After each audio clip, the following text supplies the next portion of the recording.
Good morning, gang. Happy Saturday morning. Zero dark 30 here in Tennessee. So, it's no surprise to anybody, shouldn't come as a shock, that the U.S. government's relationship with Russia at the moment is not exactly in good shape.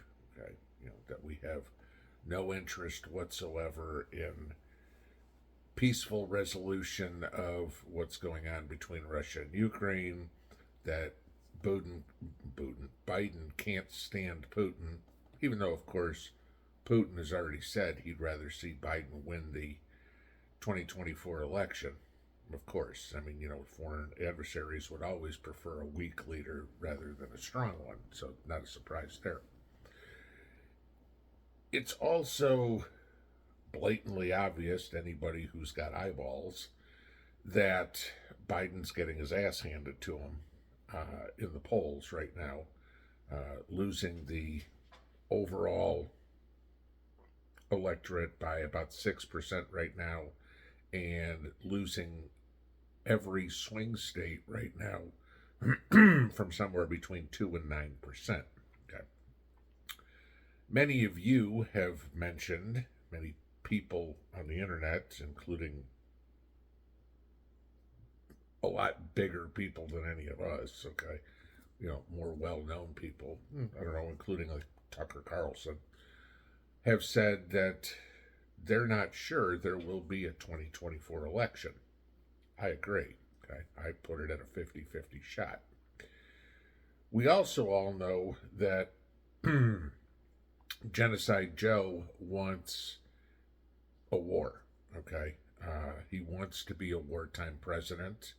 He's hell bent for leather to find some sort of war he can get us involved in, because that'll be his legacy. He certainly doesn't want an invasion of illegals being his legacy, or the crummiest economy in 50 years being his legacy. He wants a war, so Joe can screw that up too. Just remember Afghanistan. How many of you remember the name of Christopher Stevens? Probably most of you. He was the U.S. ambassador to Libya, who Hillary Clinton so famously dismissed and said, at this point, what difference does it make? That Christopher Stevens. Anybody know or notice, because it was kept really quiet by our media. They didn't talk about it at all. What happened Thursday or Friday, yesterday, in Russia? Maybe not. Okay. The U.S. Embassy in Russia had put up a warning to all embassy workers to prepare for an imminent attack on the embassy. Did you know that? Okay. Now let's take a look at this a little bit. The embassy is in Moscow,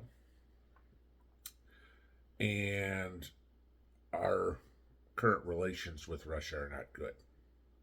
So, it's very possible that, maybe you have some Russian radicals that decide they're going to take out their aggressions on the U.S. Embassy in Moscow to get even with the United States for supporting Ukraine. Very possible. You also have the story out of the FSB shortly before this all came down that they had thwarted an attack by the Islamic State, ISIS, who's reconstituting. Okay, they're running bases out of Afghanistan at this point. That they were planning an attack on a Jewish synagogue in Russia, and the FSB said they stopped it. So, okay, so maybe it could be ISIS that is planning to raise hell with the United States. Let me throw a third one out there at you. What are the chances that this is some backroom three-letter agency, starts with a C, ends in an A, effort to ramp up the tensions with Russia so that the Biden campaign can get their potential war, or at a minimum, have a talking point of how strong he is against Russia. We've been supporting Ukraine for 2 years in this war. We have to take down, as Donald Trump put it, the evil empire. Or Donald Trump, Ronald Reagan. Yeah, okay. Other great 20th, 21st century Republican president. What are the chances of that? Now let's take a look at this for a second. Ironically, right after the announcement was made that the embassy was on high alert for an imminent attack,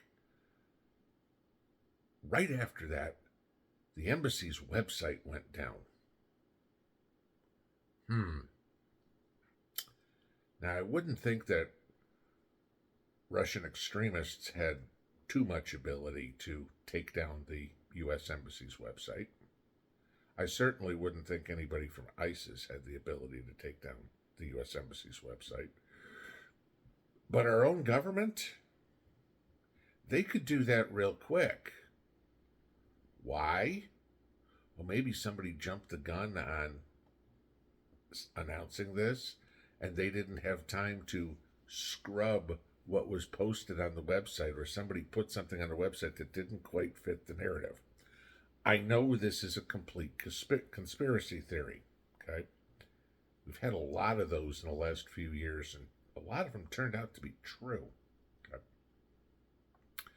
But let's think about the conspiracy theory that still runs rampant, and there's all sorts of proof about it, about the U.S. government's involvement in 9/11. Right? Okay. Whether you believe it or whether you don't, okay, it's still out there, and there's some questionable data, evidence, let's use that, to what the cause was, at least at the whole thing. Okay. I mean, yes, we all saw the planes go in, but Building 7, it was kind of interesting, right? Okay. We all know the stories that are coming out now about who was involved in the Kennedy assassination. That had something to do about a presidency too, didn't it? Okay. Don't hold it too far-fetched that what's going on could actually be our own government. Could. I'm saying this is a possibility. Okay.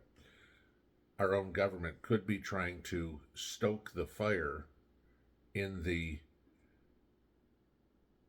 people's minds about what could be going on. Could Joe Biden be trying to covertly start a war, do something?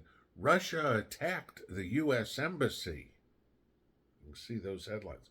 Russia, of course, will deny it, but of course, is anybody going to believe them, right? No, okay? I mean, again, go back to Chernobyl. Russia denied that for days until it was proven, okay? Russia said forever they weren't going into Ukraine until they did, okay? So it's not like you can trust them. But then again, we all watched Joe's speech a couple of nights ago, and we listened to him lie for over an hour. How many of you trust Joe Biden? Biden's to the point where he needs something to wrap his hands around, to say we need to keep him president, because every issue, I mean, the number one and number two issues on people's minds are the economy and the southern border. Okay, that covers something like 70% of what people say are the most important issues they're going to vote on this year. There's no question on either one of them. Biden has absolutely failed on both. So he's in trouble.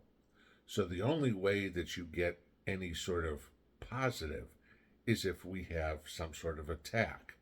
Let's take this out of the George W. Bush playbook. Bush wasn't the overwhelming winner in 2000. if we remember Florida. We didn't find out who won the election until sometime in December. Remember Bush v. Gore? Okay, that whole deal. But after 9/11 happened, which was 9 months into Bush's presidency, the country rallied around him. All of a sudden, his approval numbers went sky high. Guy barely wins the election, but all of a sudden, people are really supporting him. What happened afterwards, we're not even going to get into.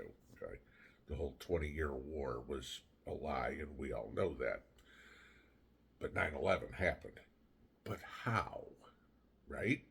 Let's start talking about parallels here. Is it possible that Biden and the covert activities of his administration are behind something like this? Watch very carefully to see what happens. The news reported this. It was on AP, it was on NBC, but they didn't make a big deal out of it. We'll see if something happens. Maybe it's another scare tactic. Remember, that's what this administration is really trying to do, is put fear into people. Though those of us who can think with a critical mind can see past what maybe they're trying to do. Maybe this is just a PsyOp. Very possible. Maybe something actually happens. Let's pray to God we don't have another Christopher Stevens event and another event where what difference does it make at this point? I don't know about you, but I sure as hell do not want to see a war with Russia just so we can get some doddering old fool reelected. Pinball out.